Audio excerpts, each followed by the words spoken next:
Good morning, dear students. Hope you all are fine, bache. Let's do the question answers of the case of Shabdai Jeweler by Nicholas Bentley. Answer the following questions in about 30 to 40 words each.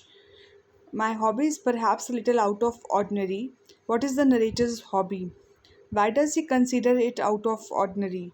Beta, the narrator's hobby is the study of crime and criminals. Usually, people do not have such strange hobbies. They have the hobby of singing, listening to music, drawing, painting, gardening, and so on. है But this hobby demands what? A keen power of observation and full use of common sense. Okay, no other hobby has such requirements, so he considers it out of ordinary. Okay, why did the narrator find the behavior of the woman standing outside the Rhinus strange? Beta, the lady stood staring into the undertaker's window for about 15 to 20 minutes. Her behavior seemed to be very strange to the narrator, as there was nothing but two urns for holding the ashes of the dead and some photographs of gravestones. And her interest in such things struck him strange, because normally people take interest in jewelry and so on, but she was taking interest in undertaker's shop. एक कसाई की shop में किसी को क्या interest होगा ना बच्चे. Okay, that's why he found the behavior of the woman very strange. Her arrival at this moment struck me as rather strange. Why did the narrator find the young lady's arrival at that point of time strange? See, beta, the lady had been standing outside the Rhinus for quite a long time. She was standing outside the Rhinus for quite a long time, and she entered the Rhinus shop when the American had been searched through his clothes for the missing flower ring.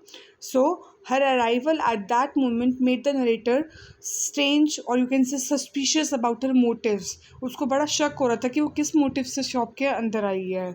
Okay, that's why he found her arrival at that moment strange. Now, do you think the young lady had accidentally dropped the paper in which her brooch was wrapped? If not, why did she do so? No, beta, it was she had not accidentally dropped the paper on his side, on William Morris' side. Rather, it was a cunning trick on her part to take out the ring from the chewing gum, which the American had struck it. Okay, and she did not want anyone to know about their plan. That's why she dropped the paper so that in the meantime she can take out the ring from the chewing gum without letting anyone know about it. Okay, where did the narrator find the ring from? How did he know it would be there?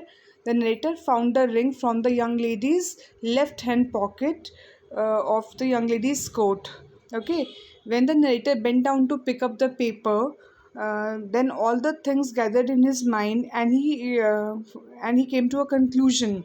What was the conclusion? In this way, he came to know about the missing flower ring, as the American had pasted the chewing gum under the edge of the counter, and the young lady, though she was right-handed, tried to take out the ring from the left hand, and that's why she put that ring in her left hand pocket, so that nobody have a idea where the ring is, and nobody will doubt her. It was a cunning plan of both the young lady and the American to steal the ring. Okay. But the narrator foiled their plan as he used his wits, his mind, his intelligence, and solved the mystery of the missing flower ring. And that's how he compiled all the facts together, and then came to a conclusion that the ring was was under the edge of the counter with the chewing gum, stuck in the chewing gum. Okay, what impression do you form of William Morris about write about in 80 words? So, beta, William Morris is an assistant at the Rhinus jewelry shop. His hobby is to study about crime and criminals. He uses his eyes and common sense to the full. He loves to watch the behavior of men and women, how they walk, how they behave, how they talk, how they sit. He is confident and performs his duty sincerely. As when the American was not satisfied with the four trays, he was about to take out fifth tray as well. So he wanted to convince customers to so that they can buy things also. He is sure that nothing can escape from his sharp eyes, and with this quality, he solves the mystery of the missing flower ring. As he observed all the things, and he formed up a picture in his mind, and then came to a conclusion that the ring was stuck in the chewing gum, and in this way he solved the mystery also. Beta, I hope you are clear with this. Please try HOTS, values, life skills, and writing skills. We'll be doing this in the next class. Till then, remain safe and do the above question answers in your fair notebook and learn them. We are going to have a subjective test after I'm going to finish this chapter. So learn all the question answers, whatever is being taught in the class. Okay? Take care of yourself.